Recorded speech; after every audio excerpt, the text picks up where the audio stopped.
Pernahkah teman-teman merasa hidupnya teman-teman cuma pindah dari satu aplikasi ke aplikasi lain? Nah, itu tandanya teman-teman haus dopamin. Teman-teman ingin hiburan instan, makanan enak setiap saat, dan tidak bisa menahan untuk tidak scrolling meskipun cuma 5 menit saja. Itu tandanya teman-teman menjadi budak dari keinginan teman-teman sendiri. Ada cerita menarik tentang Umar bin Khattab. Nah, suatu hari beliau lagi jalan di pasar dan melihat anaknya, yaitu Abdullah bin Umar, lagi makan daging. Umar bertanya, "Daging apa itu, wahai anakku?" Anaknya menjawab, "Tadi saya ingin sekali makan daging," kata anaknya. Ya, terpaksa anaknya membeli. Tahukah teman-teman apa jawaban Umar? Umar mengatakan, "Apakah setiap kali yang kamu inginkan sesuatu, kamu bisa langsung membelinya?" Kemudian Umar menyampaikan, "Berhati-hatilah, jangan sampai kamu menjadi orang yang menghabiskan semua kesenanganmu hanya di dunia ini saja." Umar lagi ngajarin kita tentang self mastery. Dia tidak pengen kita menjadi hamba dari keinginan kita. Selamat datang di Reset the Fight. Saya Ridwan, dan hari ini kita bakal bahas tentang the dopamine detox.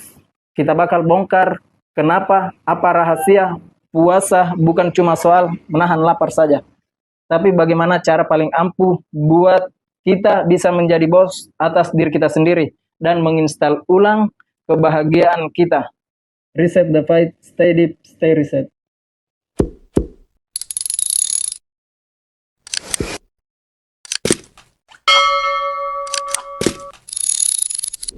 Ini kita bersama Kak Asis. Beliau adalah seorang penulis. Dan malam ini kita akan membahas seputar aktivitas Gen Z. Kenapa Gen Z itu dengan dihadirkannya teknologi, bukannya mereka malah menjadi sebaliknya, mudah merasakan bosan, gampang putus asa. Nah, yang saya tahu Kak Asis, dengan kehadiran teknologi ini ada dua dampak. Boleh berdampak negatif dan positif, tergantung yang menggunakannya. Nah, tapi yang saya lihat di generasi khususnya Gen Z, walaupun teknologi itu masih berhadapan dengan kita sampai saat ini, tapi di khususnya ya di Gen Z ini saya melihat Gen Z itu susah untuk fokus dan mereka itu gampang merasa bosan. Nah, pertanyaannya Kak Asis, kenapa Gen Z susah untuk fokus dan gampang merasakan yang namanya bosan? Banyak sekarang emang itu karena remaja itu atau Gen Z sekarang itu kebanyakan dopamin, keinginan, kebahagiaan yang mereka lihat di media sosial. Jadi apa yang dia lihat itu ya senang terlalu banyak kesenangan yang dia lihat, sehingga jadinya bosan, kayak kurang nantinya. Ini sudah terlalu sering cari yang lain, ternyata sama lagi. Lebih banyak lagi informasi, banyak lagi ini, apalagi misalnya orang yang sering Shopee, ya kan, misalnya lihat TikTok, yang di sana lihat, semua kebanyakan yang membuat mereka akhirnya kurang fokus yang mana yang mereka inginkan, atau yang mereka inginkan semakin banyak pilihan sih, semakin banyak pilihan, semakin banyak keinginan, semakin susah untuk fokus. Susah untuk fokus. Berbicara tentang fokus Kak, sekarang kan kita sedang menjalani yang namanya puasa di bulan suci Ramadan. Nah, artinya seseorang itu ketika dia berpuasa, ada yang biasa mengatakan di puasa ini bisa orang fokus, tapi bisa sebaliknya, bisa juga membuat orang susah untuk fokus. Nah, pertanyaannya Kak, adakah hubungannya puasa dengan dopamine detox yang modern? Oh ya, kalau dopamine detox itu kan secara modern untuk menghilangkan secara fisik ya. Iya. Kesenangan itu dihilangkan. Ya, kalau misalnya bahasanya mungkin orang bilang dalam agama disebutnya orang zuhud. Tapi kalau secara langsung di puasa itu adalah fokusnya kita itu ditahan untuk makan. Jadi kebiasaan kita sering makan banyak segala macam apa Tahan dulu. kita tahan dulu sehingga kita lebih fokus ya mulai mau fokus untuk ya nanti energinya lari ke misalnya ke ibadah ya kan, larinya ke sholat misalnya sholat malam atau apa yang tidak lagi terfokus dan teralihkan dengan persoalan perut atau persoalan kesenangan-kesenangan kan, termasuk kalau untuk suami istri kan dengan istri kan ditahan. Nah, itu kan maksudnya untuk supaya kita lebih fokus kepada hal yang lain. Jadi mengajarkan kita untuk fokus di situ memang. Jadi dengan berpuasa ini dia mengajarkan kita untuk, tapi apakah menuruti semua keinginan itu berbahaya menurut Kak Asis? Iya kalau kita selalu mengikuti seluruh keinginan, Ya. itu ada namanya kita nanti ketika keinginannya kita tidak terwujud terpenuhi, kita menjadi apa namanya yang kemarin itu jadi burnout ya, pembahasan yang kemarin kita jadi stres yang padahal sesuatu yang sebenarnya keinginan itu kan tidak harus kita penuhi, namanya keinginan kan. Nah, itulah yang tadi diceritakan di kisahnya Umar bin Khattab itu mengajarkan anaknya bahwa apakah semua keinginan itu harus dipenuhi? Karena kalau semua keinginan ini kita inginnya ada satu apa namanya idiom yang katakan kalau kebutuhan itu terbatas, keinginan itu tidak terbatas. Nah, kalau keinginan kita penuhi terus, ya itu berbahaya.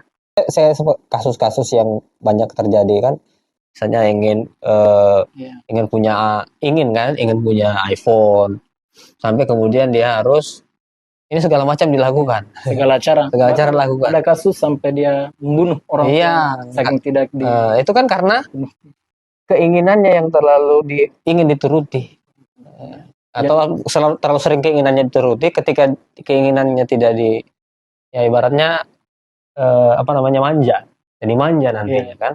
Ketika keinginannya tidak terpenuhi, mereka bisa ambil tantrum yang lain.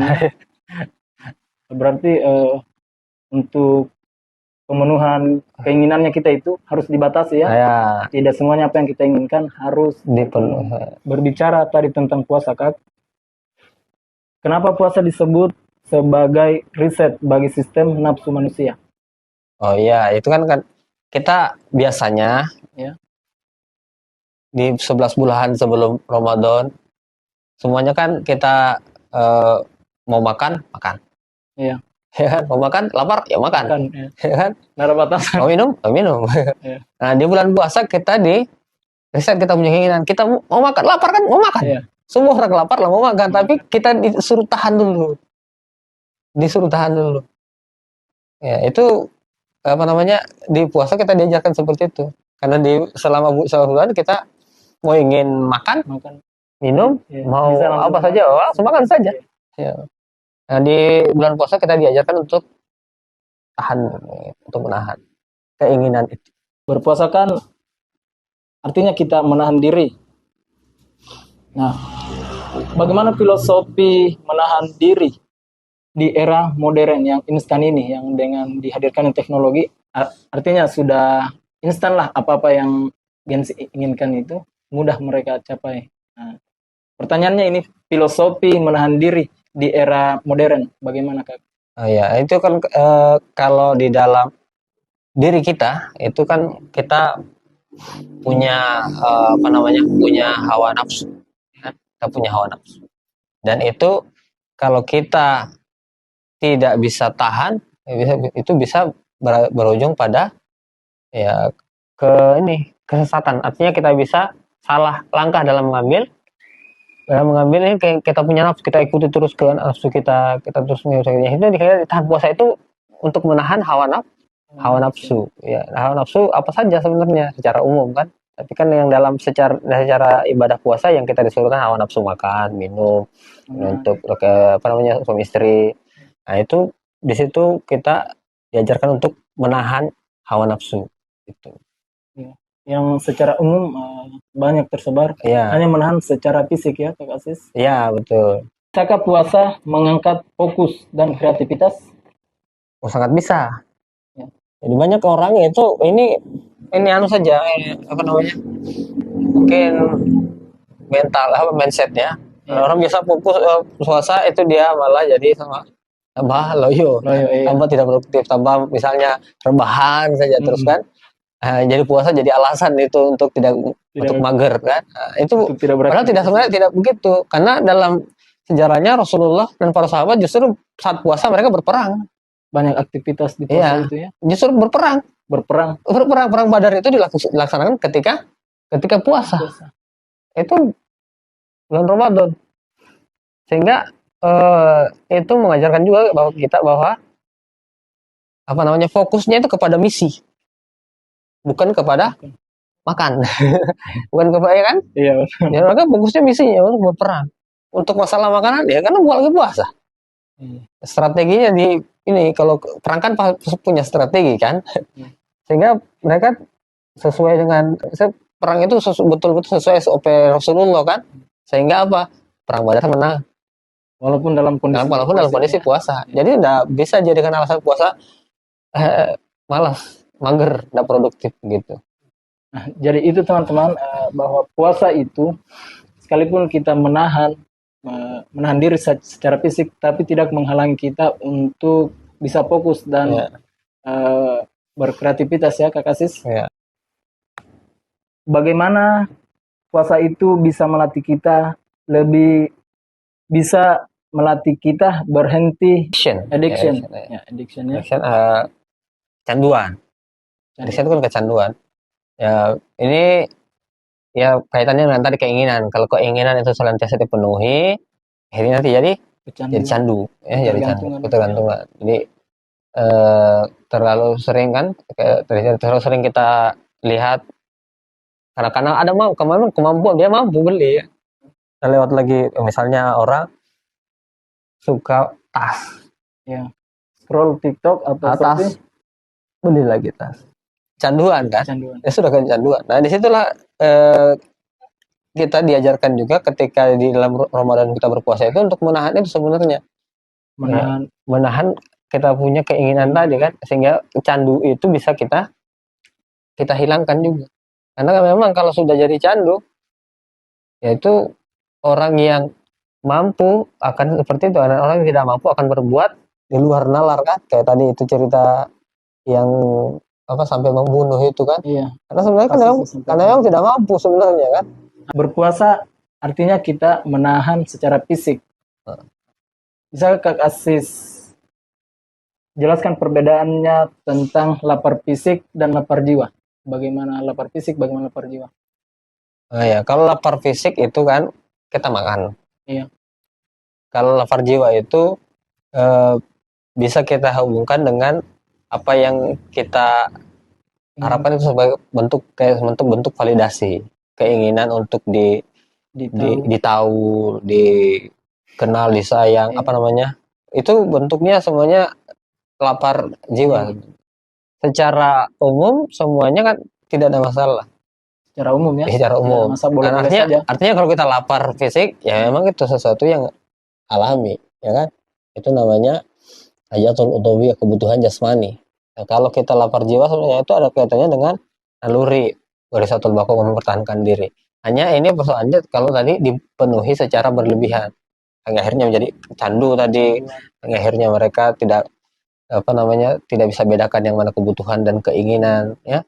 Jadi sebenarnya bukan kebutuhan tapi dia kayak semacam kebutuhan jadinya. Kayak makan itu kan kebutuhan jasmani sebenarnya, tapi kalau sebenarnya kita sudah kenyang, sudah makan, sudah cukup. Iya. Kayak ini misalnya bulan Ramadan puasa, biasanya orang balas dendam. Iya. Setelah berbuka langsung hantam semua. Itu kan sebenarnya lapar itu normal, lapar fisik ya kan. Iya.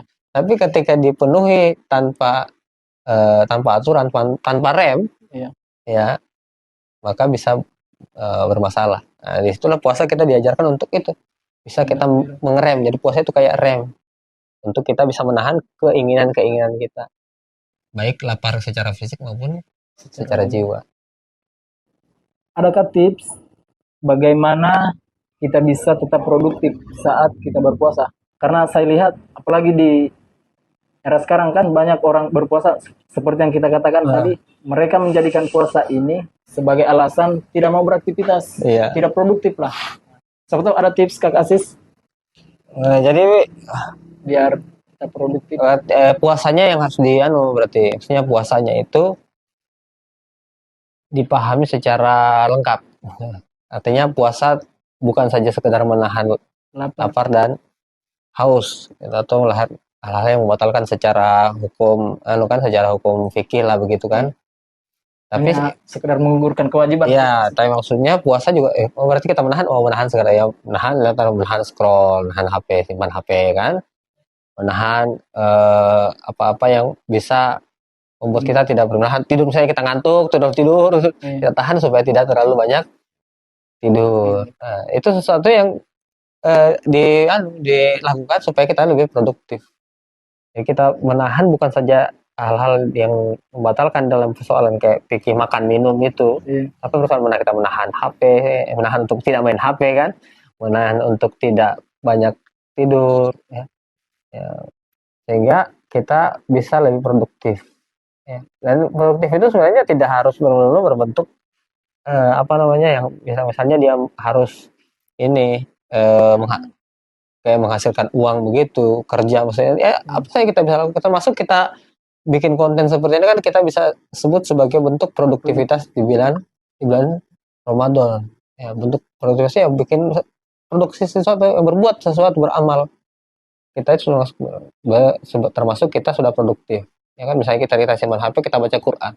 Kita baca Quran itu sudah salah satu perlu kita produksi pahala di situ kan. Jadi jangan juga dipahami bahwa produktif itu hanya bahwa kita kerja kita dapat uang dari situ. Jadi kalau tidak kita bergerak harus dapat uang. Ini juga tidak tepat. Dan produktif itu adalah kita lakukan aktivitas yang bermanfaat. Kita berpuasa kan itu bawaannya lemas, apalagi orang yang memang belum paham secara menyeluruh tentang makna puasa ini, dia merasakan itu lemas, bahkan gampang marah. Nah, pertanyaannya Kak Asis, bagaimana cara menjaga mood kita agar tidak gampang marah? Ada nasihat yang bagus dari Rasulullah ketika membahas tentang marah. Ya, ketika kita marah, ya sebenarnya marah itu kan tadi sebenarnya bentuk naluri ya sebenarnya. Manusiawi, orang marah itu manusiawi. Tapi kalau marahnya juga sampai berlebihan, sampai pica-pica piring, itu sudah bahaya. Itu bahaya. Itu tidak produktif itu tadi. Malah menghancurkan. Jadi Rasulullah kalau katakan ketika kita marah dalam keadaan berdiri, maka kita disuruh duduk. Ketika kita sudah duduk masih marah, kita disuruh berbaring. Kalau saya berbaring tidak belum berenang, saya suruh pergi berwudu. Kalau setelah berwudu masih sholat. Nah, jadi itu tips yang langsung ya dari ketika kita kondisi marah, emosi itu harus artinya kita berubah aktivitas. Kita berubah aktivitas sehingga fokus kita atau kita punya emosi tadi bisa berubah, bisa reda, bisa turun. Itulah yang juga sebenarnya kalau dalam konteks puasa ini sebenarnya kalau mau marah sebenarnya justru susah karena lagi lapar, lagi tidak punya tenaga mau marah seperti apa. Nah, hanya mungkin dia mudah tersulut emosi, tapi kalau mau marah itu tidak mudah juga nih kan kalau kondisi lemah. Tapi kalau ya mungkin cuma tersinggung ya mungkin saja. Tapi Rasulullah sudah ajarkan bagaimana kita caranya tadi mengatasi. Kalau kita berubah aktivitas, ya. berubah aktivitas.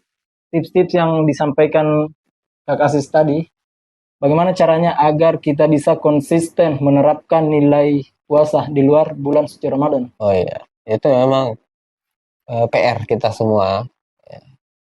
Termasuk kita semua itu untuk bagaimana kebiasaan kita di Ramadan ini diterapkan di luar Ramadan juga. Itu yang memang susah. Banyak yang berguguran. Iya. Jadi memang harusnya ya kalau para sahabat itu mereka itu mempersiapkan dalam 12 bulan Ramadan 6 bulan sebelumnya itu mempersiapkan untuk bulan Ramadan. dan bulan Ramadan ini mereka persiapkan untuk 6 bulan berikutnya. Artinya mereka senantiasa bagaimana berpikir supaya konsisten. Apa yang mereka lakukan di bulan Ramadan itu konsisten. bisa lakukan di bulan lain. Kita ini mindsetnya kita tentang pahalanya gitu. Itu bisa membuat kita konsisten juga insya Allah toh. Karena Rasulullah mengatakan seandainya orang tahu pahalanya ini puasa ya kan, berkahnya puasa Ramadan itu, maka orang akan berdoa supaya ini ada di bulan-bulan yang lain selain bulan Ramadan. Nah, itu artinya mereka akan tetap lakukan hal yang sama karena mindsetnya bilang ingin juga seperti itu di bulan-bulan yang lain. Ketika itu ya aktivitasnya ya mungkin tidak 100% sama. Maksudnya mungkin dia tidak puasa juga kan tidak mungkin puasa 1 bulan di bulan yang lain. Tapi aktivitas yang lain maksudnya misalnya tadi ininya menahan dirinya harus dibiasakan di luar bulan ya, menahan dirinya, menahan keinginannya tadi, ada detox dopaminnya kan, itu mereka juga lakukan. Jangan sampai jadi balas dendam di luar bulan Ramadan itu kembali ke setelan awal yang sebutkan untuk itu. Bulan puasa memang menahan. Tapi setelah itu kembali 2 kali lipat. Ada yang ada satu orang bilang bulan Ramadan itu turun 5 kilo. Tapi pas lebaran 10 kilo naik. 2 kali lipat. itu kan berarti ini cuma bulan puasa dia tahan, setelah itu tidak ditahan lagi. Dan memang secara fakta Kak Asis, ini mungkin sebagian orang belum tahu betapa besarnya pahala puasa itu ya. Karena yang saya lihat secara fakta, di masjid-masjid itu ketika Ramadan sudah mulai habis, itu jamaahnya makin habis, artinya sop-sopnya masih maju. Ada kemajuan. Iya, ada kemajuan. Sopnya makin maju, jamaahnya masih berkurang. Puasa kan seperti tadi yang kita singgung, dia bisa menahan bisa menjadikan kita lebih fokus. Artinya dia membentengi kita lah dari hal-hal yang bisa membuat kita kecanduan. Nah, pertanyaannya Kak, kenapa puasa disebut sebagai al-junnah? Perisai. Benteng, iya. Perisai. Itu hadis Nabi Rasulullah SAW. Saumu junnah. Puasa itu adalah perisai. Ya, perisai. Kalau perisai itu kan gunanya untuk menghalangi dari musuh, ya kan? Nah, musuh itu memang bisa dari luar dan dari dalam. Dari luar musuhnya itu ya misalnya dalam konteks perang ya musuh bentur kan. Kalau ini kan misalnya musuh dari dalam. Nah, itulah kenapa Rasulullah SAW juga mengingatkan ketika selesai perang Badar, dia katakan kita sudah selesai dari perang yang kecil, tapi kita masih punya peperangan yang musuh yang lebih peperangan yang lebih besar. Sebenarnya apa itu? Ya perang melawan hawa nafsu. Karena mereka sementara berpuasa. Jadi perisai itu perisai dari dalam diri kita, yaitu hawa nafsunya kita. Keinginannya kita itu dihalangi. Inginnya Allah kan itu membuat kita supaya bisa naik kelas.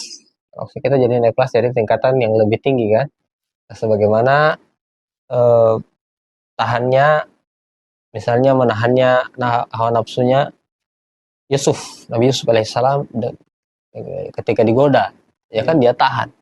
Tapi karena dia tahan itu naik level, sehingga dia naik level, jadi jadi hamba Allah yang jadi nabi gitu kan, bukan manusia biasa kan. Nah, akhirnya jadi menahan diri dari nafsu itu. Jadi junnah puasa itu menjadi perisai kita dari hawa nafsu. Makanya juga seorang yang pemuda suruh menikah, tapi kalau belum mampu menikah suruh puasa. Ya kan, puasa itu perisai.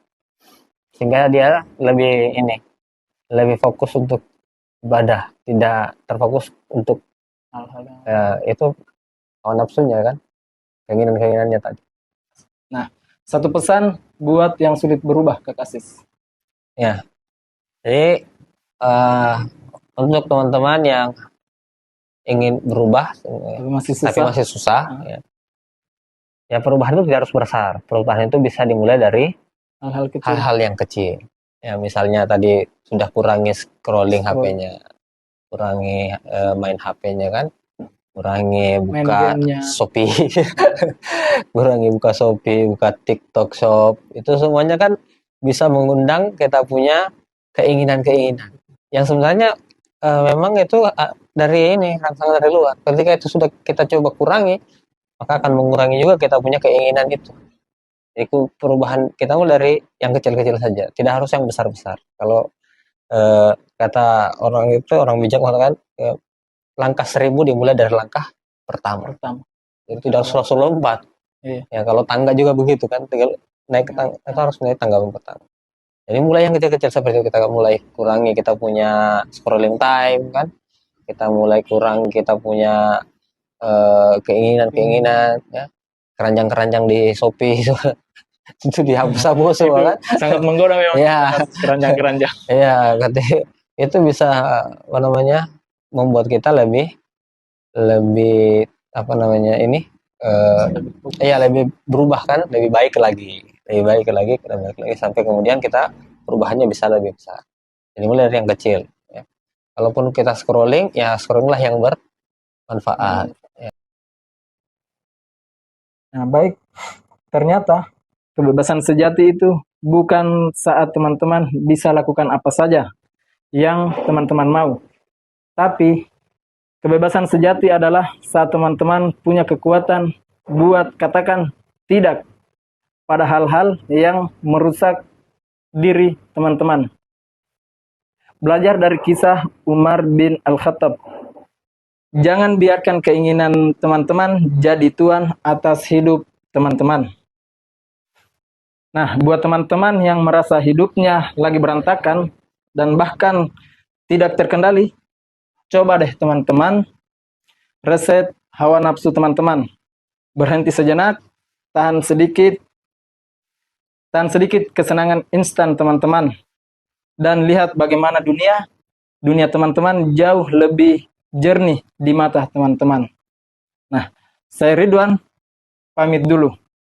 Reset the fight, stay deep, stay reset.